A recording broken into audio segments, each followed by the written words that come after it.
ओम नमः शिवाय जी। मैं पंडित राजशास्त्री नासिक त्र्यंबकेश्वर से मैं आपको काल सर्प की पूजन की जानकारी देना चाहता हूँ।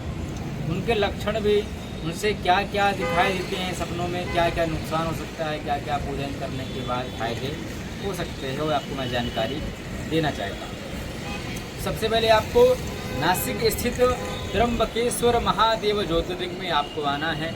तो सबसे पहले गोदावरी कुंड में जाके स्नान करना है। स्नान करने के बाद धोती गमछा पहनना है। धोती गमछा पहनने के बाद जाना है त्र्यंबकेश्वर मंदिर।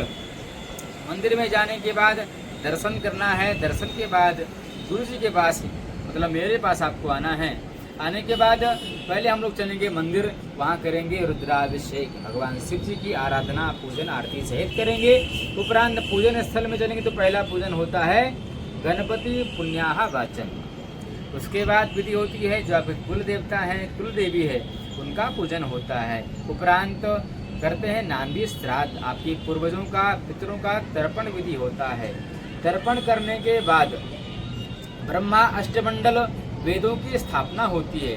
नवग्रह शांति होती है, क्योंकि नवग्रह शांति नहीं करते हैं तो राहु केतु का महत्व यहाँ से नहीं रहता है। जब तक नवग्रह शांति नहीं करेंगे तो आपका काल सर्प का महत्व नहीं होगा, हमको फल इत्यादि नहीं मिलेंगे। उसके बाद भगवान शिव जी का पूजन करते हैं। शिव जी का मंडल है रुद्र मंडल। उसके बाद हम, हमारी जो मेन पूजा है काल और सर्प, इनके चांदी के 9 नाग रहते हैं। राहु केतु की प्रतिमा रहती है। इनका आवाहन, प्राण प्रतिष्ठा और अभिषेक होता है। अभिषेक के उपरांत हवन करते हैं। जिन भी देवताओं का हम आवाहन करते हैं, चाहे गणपति हो, चाहे पुण्याह वाचन कलश की पूजन हो, चाहे हमारे कुल देवता हैं, कुल देवी हैं, हमारे पूर्वज हो गए, नवग्रह हो गए, रुद्र मंडल हो गए, हमारे काल सर्प हो गए, उनका सबका आहुति डालेंगे, हवन विधि करेंगे। हवन के बाद फिर से पूजन स्थल में चलेंगे और रुद्र कलश से आपका अभिषेक किया जाता है। क्योंकि जब तक भगवान शिव जी का रुद्र मंडल से हमारा अभिषेक नहीं होता है तब तक हमको पूजन का कोई भी फल हमको अर्जित नहीं होता है। उसके बाद हम चलेंगे कुशावर्त कुंड, फिर से जाके स्नान करेंगे। स्नान करने के बाद जो पूजा करते हैं काल और सर्प की, उनके नाग और नागिन का रहता है जोड़ा, उनको प्रवाहित करते हैं कुंड में। स्नान करते हैं, जो कपड़े आप पहनते हैं पूजन में वहीं प्रवाहित कर देते हैं। प्रवाहित करने के बाद मंदिर जाते हैं, दर्शन करते हैं। इस पूरे विधि में जो आपको खर्चा आता है 2100 रुपये का खर्चा आता है।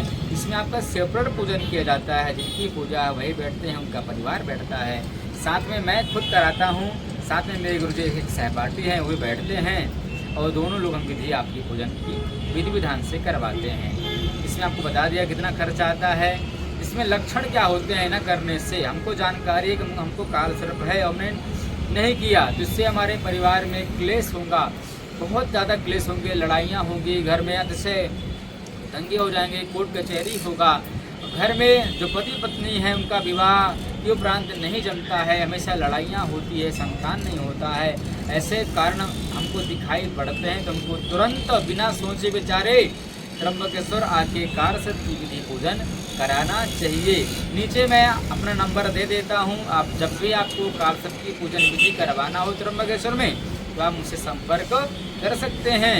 मैं पंडित राजशास्त्री त्र्यंबकेश्वर से। ओम नमः शिवाय।